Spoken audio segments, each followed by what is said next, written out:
New York City died today, and with it people of every shape and size.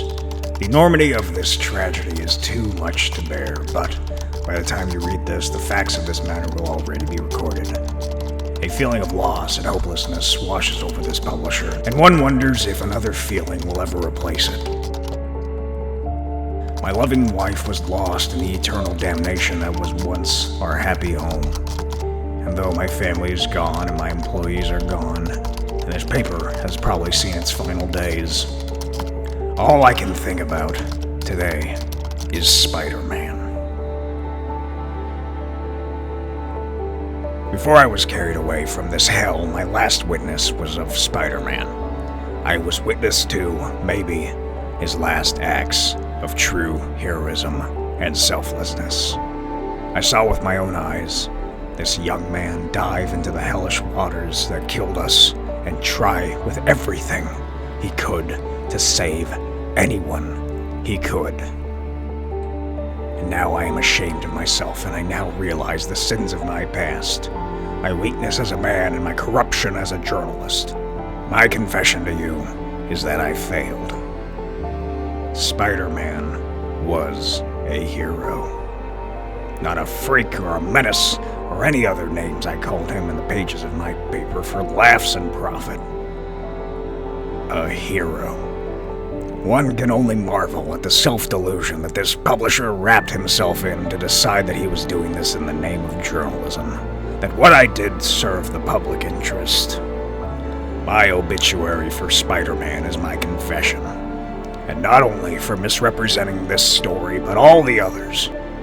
A man, the first of his kind, bouncing around this city, taking law into his own hands. This gave us, me, carte blanche to tear into him, to ridicule and attack.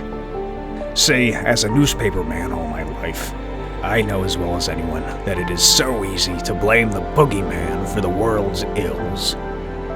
It takes the blame off of the shoulders of our readers and ourselves. Why he dressed like that, I do not know. Fear of discovery, showmanship, secrets so dark he can never show his face to the world. We'll never know. All we know about him as a human will come out of his recorded actions. Man-child as eager to capture a purse snatcher as he is to go up against whatever kinds of macabre this city has to offer. And as we all know now, every week there seems to be a new monstrosity or mutation either trying to harm us or confuse our natural order. All we really know about this Spider-Man, the only inarguable fact, is that he rose to every single challenge presented to him. In the face of greed, evil, maliciousness, he stood his ground. Never asking for payment, never asking for reward. And when the winds of society blew against him, when we in the media tore into him like wild animals, he did not waver. Whether we liked him or not, whether we appreciated him or not, he stood up and was counted. In retrospect, all we can say is thank God someone stood up to those who would hurt us for gain. Thank God someone doesn't care what we think of them. One can only imagine the hell that comes with living a life of moral certainty. Challenges and choices at every turn. Hard choices. Choices that men of honor and years of experience would have a hard time making, let alone a man-child thrust into a world he was only just beginning to understand.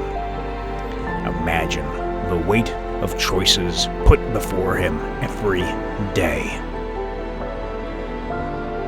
And that in the end, because of these choices, Spider-Man will now stand among our greatest heroes.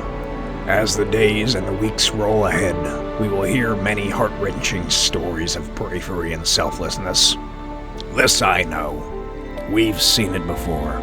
When this city falls, it rises to even greater glories. For most of us today, that idea is the only thing keeping us sane. But what I hope against all hope is that no word I have written against this hero has turned any of you against the idea of helping your fellow man. Let the actions of our fallen hero guide you to do the right thing in our most desperate hour. Do not let one word I have written in the past dissuade you from being the person you need to be today. I may never know who Spider-Man was or why he did it. All I know is that he would have wanted you to be your best today. Do not falter, do not weaken in the face of challenge. Do as he has done. Our better days are before us. May all of you rise to the occasion. May all of you get to live the life Spider-Man